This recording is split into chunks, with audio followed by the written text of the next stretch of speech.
कम होइजिबो आपनक bank loan EMI सस्ता हेबो ऋण आरबीआई नेला बड़ निष्पत्ति वीडियो को शेष पर्यंत देखंतु जा फल आपण संपूर्ण तथ्य पाई परिबे एवं वीडियो को गुटे लाइक सहित चैनल को सब्सक्राइब रखंतु जा फल आपण एई भली लेटेस्ट वेते प्रतिदिन पाई परिबे। आसंतु संपूर्ण खबर उपरे नजर पकेबा। भारतीय रिजर्व बैंक के एहार आगामी मुदत नीति बैठक रे रिपो हार 0.25% ह्रास करिबा बोली आशा कराइछि। खुचुरा मुद्रास्फीति क्रमागत ह्रास हेतु एही पदक्षेप नियाइछि जा फल ऋण ईएमआई एवं सुध हार ह्रास पाई पारे। मुद्रास्फीति चाप कमाइबा जोगु भारतीय रिजर्व बैंक आरबीआई एहार आगामी मुद्रानीति बैठक रे रिपो हार 0.25% ह्रास करिपारे। जदि नियामक बैंक रिपो हार ह्रास घोषणा करे तेबे एहा सीधासळख साधारण जनता को लाभ देबो।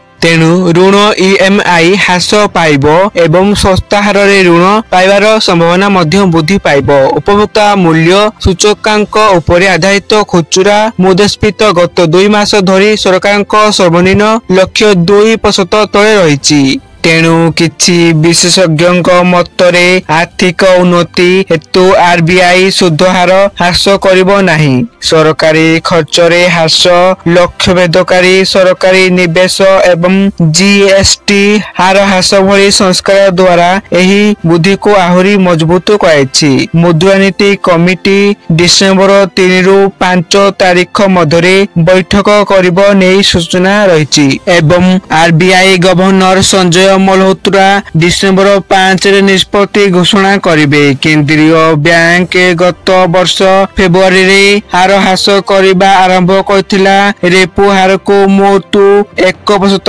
ह्रास करी 5.5% करथिला। अगस्त रे एही ह्रास बंद करथिला। किछि विशेषज्ञक मतरे मुद्रास्फीति चाप कमाया जोगु आरबीआई आगामी बैठक रे प्रमुख सुध हार 0.25% ह्रास करि पारे। तेणु सुध हार ह्रास होई पारे। एचडीएफसी बैंक रो एक रिपोर्ट अनुसार एही वर्ष आर्थिक अभिवृद्धि आशा ठारू अधिक एवं मुद्रास्फीति आशा ठारू कम रहिछि। रिपोर्ट रे कहैछि जे आगामी निष्पत्ति एक कड़ा प्रतिद्वंदितापूर्ण रहिबो। तेणु भारतीय स्टेट बैंक अर्थनैतिक गवेषणा विभाग एक रिपोर्ट रे कहैछि जे दृढ़ जीडीपी अभिवृद्धि एवं अत्यंत कम मुद्रास्फीति सहित आरबीआई को एबे एही सप्ताह रे अनुष्ठित हेबाकू थिबा एमपीसी बैठक रे बजार को शुद्ध हार दिग स्पष्ट भाव रे जणायको पड़िबो। से आहुरी मध्य कहछन्ती ए परिस्थिति रे आमे विश्वास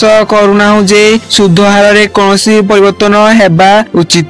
किसिलर मुख्य अर्थनीतिज्ञ धर्मकीर्ति जोशी कहछन्ती जे डिसेंबर रे रेपो हार 0.25% ह्रास पाई पारे। अर्थनैतिक अभिवृद्धि दृढ़ रहिछि किंतु अक्टोबर रे खुचुरा मुद्रास्फीति रे तीव्र ह्रास पाई अधिक स्थान सृष्टि करिछि। यह थिला संपूर्ण सूचना। आपण माने वीडियो को संपूर्ण देखथरु आपण मानको धन्यवाद।